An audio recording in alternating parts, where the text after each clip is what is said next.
Dang it, I keep doing that every time. It's your main boy Kigu, and today we're going back in time towards the future to a modern day beat 'em up with the flares of retro games. It's quite the combo, but it pulls it off spectacularly. Today's game is Tribute Games' game Teenage Mutant Ninja Turtles Shredder's Revenge. Taking place somewhere during the 90s cartoon The Teenage Mutant Ninja Turtles, the Turtle crew is hanging out by their classic CRT TV. We interrupt this program to bring you chaos, the Statue of Liberties. When all of a sudden the news flashes, telling the totally tubular Turtles that the Statue of Liberty has been taken somehow. What the shell? We gotta get to Channel 6. So the gang gets together and find out where the Lady Liberty has gone. Like, why would you not go straight to the Statue of Liberty? Wait, April, you're holding a Channel 6 microphone. You would just go to yourself, wouldn't you? Teenage Mutant Ninja Turtles Shredder's Revenge. What is going on? Persistent Stan. Hey, Burn, you can help us, you know. It's a retro-style beat-em-up inspired by the classic arcade titles from the 90s. I mean, to be fair, you skipped the tutorial. I mean, yeah. Reminiscent of games like the Teenage Mutant Ninja Turtles, Turtles in Time. Ow, stupid planks. Yeah, that's a reference to Turtles in Time. It aims to capture, and more than delivers, the nostalgic charm of the original TMNT series back in the Sega Genesis and the Super Nintendo era. I think the reason we beat so many games together is that we play, like, our playstyle is very opposite of each other. With its pixel art and soundtrack throwing back to the classic arcade games. I like that nice touch. Look, the microphone switches hands. Yeah. That's a good touch. That's a good touch. Even the sound design of the Turtles, to getting hit, Oh, what the? to even when they get knocked down and need a revive, I suck. I suck so bad. is almost like an homage to the old game series. I like Ninja Turtles Mutants in Manhattan. I had a lot of fun because of how I played it, you know what I mean? The game incorporates various references and nods to the original Teenage Mutant Ninja Turtles cartoons, comics, and games, Yeah, there are, especially later on in the game, so many enemies have super armor, and I hate it. aiming to create a sense of giving back to the longtime TMNT fans. But I'd say, well, obviously graphically, it's the best. There's no doubt about it. And this attention to detail oozes everywhere within this game, and is quite the spectacle to behold for fans both new and old. Hey, I need an interview. Oh, oops. Quick interruption. I noticed that only 12% of you are actually subscribed to this channel. Watching this long, I must be doing something right, so if you like this video, hit that like button and please subscribe to this channel. Any support helps, and these videos take a bit long to make. Thank you so much, and back to the video.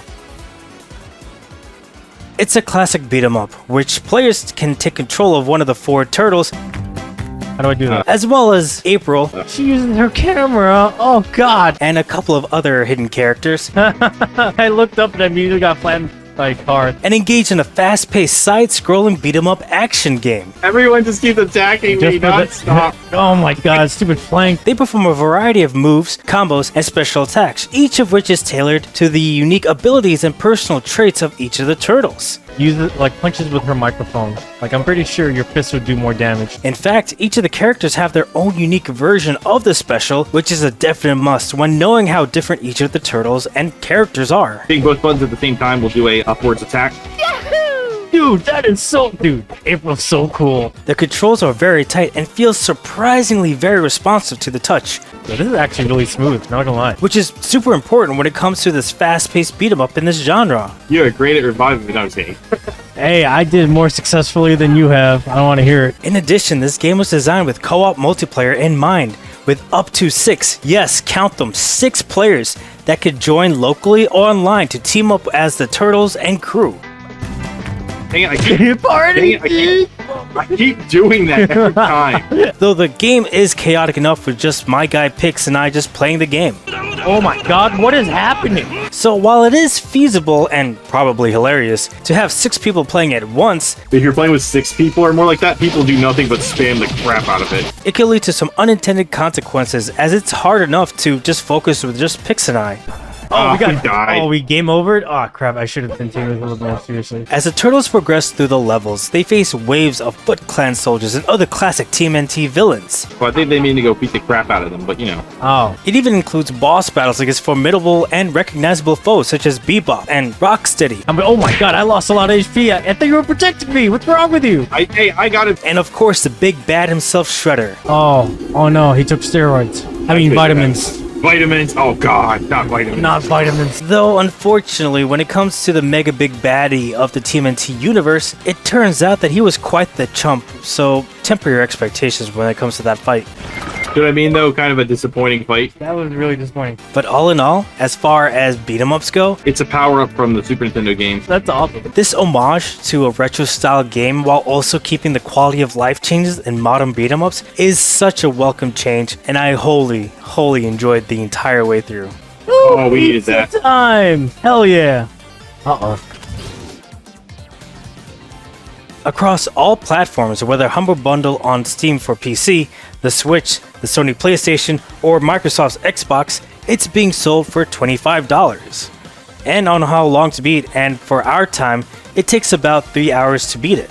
So with that being said, taking the current market price of TMNT Shredder's Revenge of $25 and dividing it by the lower average player time of 3 hours, and you get a price-to-hour ratio of about $8.30 per hour, higher than my $5 per hour that I give to games $25 and below. And what this means is that for what you get dollar-wise is not really particularly advantageous for the buyer, and that alone may not be for you. But let's remove the dollar-to-hour ratio for a moment and consider the game for what it is and what it delivers. It's quite clear that this is a love letter to not only the retro games of old, but also to the series that is the Teenage Mutant Ninja Turtles. Oh no, he's gonna Nord me! Far too often we see titles of beloved franchises get shipped out to developers who would otherwise not care about the game or the series as a whole. But in this instance, it's crystal clear that they love TMNT as much as a fan would, with all their references and attention to detail. Super Shredder is the final boss in like 3 of the Turtle games. No, 4 Turtle games. And while I myself am not the biggest TMNT fan, Was that fun?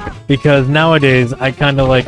Before, I remember some games I would actively avoid. I can appreciate what the game truly delivers. Oh my goodness. We're just not gonna be able to revive each other. So if you're a fan of Teenage Mutant Ninja Turtles, or even beat 'em ups in this style, this is most definitely worth it.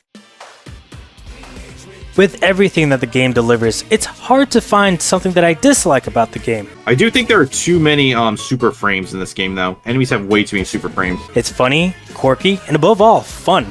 Though with the minor exception of the infinite lives glitch, The invincible Kigu The Ruby. invincible Kigu Ruby, let's go! What, you think that killing me would make me die? Death is just an inconvenience. and the subpar Shredder boss battle. It'll be fine. The only real complaint I have about this game, if I absolutely had to give one, is how quick it was all over. Man, you're gonna die of heart disease. Guys, you gotta eat something else other than pizza. With clocking it at just 3 hours, when you're spending that kind of money, you kind of expect just a little bit more time, maybe 4 hours.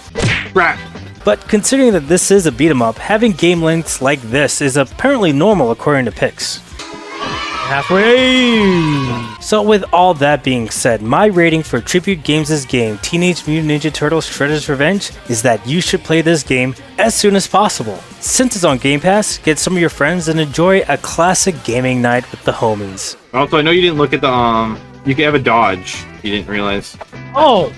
Thank you for letting me know that now. Forgot, because I don't... No, that was being genuine, because you usually don't tell me this until like we're 90% in the game and I haven't been using anything.